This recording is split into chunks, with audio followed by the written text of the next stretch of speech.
Y'all need to get the hell out of my property right now. I'm calling the police.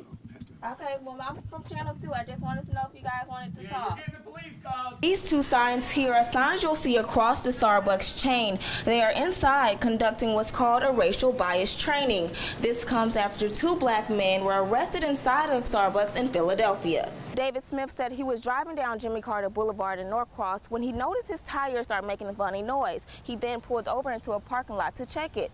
Before he knew it, people started beating him in the head with a gun.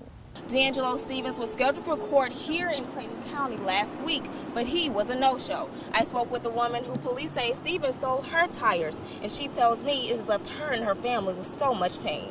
People in this Cobb County neighborhood are fed up. Take a look at all of this trash. There's even a refrigerator here. Residents tell me that someone is using this cul-de-sac as a dumping ground. Take a look at this large sinkhole. It's just a few steps away from Ms. Blackman's home. What she's now concerned about is that DeKalb County has yet to fix the issue. She says it's now dangerous.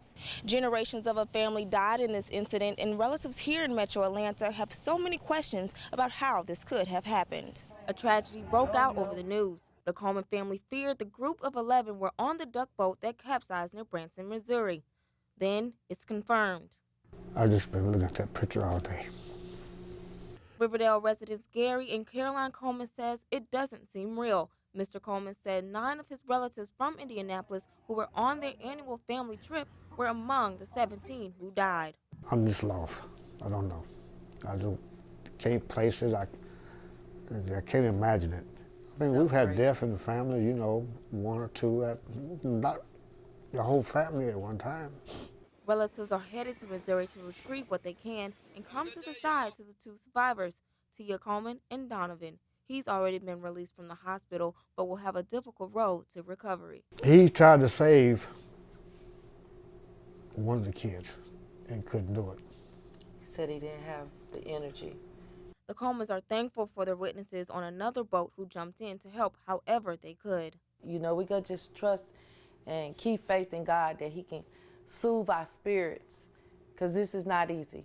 The Colemans say as they process the pain, questions still remain about the what-ifs and what should have happened to prevent this from happening. My biggest question is, why did that boat go out? They had thunderstorm warnings, and to be out on the water like that?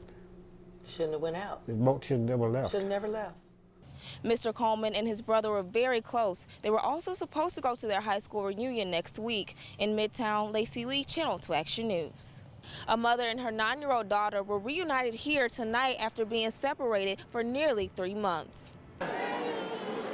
We were there as 9-year-old Shayla raced across the terminal towards her mother, Norma Lopez-Salez. She thanked God as she gave her daughter a hug. Immigration agents flew Shayla to Atlanta from Arizona, where hundreds of minors who crossed the U.S. border illegally with their parents remain separated from them in detention centers. With the help of advocacy group Nexus Services, Lopez-Salez recently sued the Trump administration. The government released Shayla just days later. Moments after the reunion, we spoke to Lopez-Salez through a translator. The situation over there is really bad, and the boss is so happy on this moment to get big together. Finally get big together, and she said, thank you, God, and thank you, Nexus, for all the help they offered to her. There is no reason, therefore, for any of the children who've been separated from their parents to continue to be detained away from their parents. The federal government has demonstrated that it is quite capable of returning a child easily, quickly, and that needs to happen. We should not have to file individual lawsuits on behalf of moms and kids to get children reunited. Lopez-Salez says she fled Guatemala to escape violence there, but tonight she says she's so happy to be reunited with her daughter. In Hartsville, Jackson, Lacey Lee, Channel 2 Action News Nightbeat.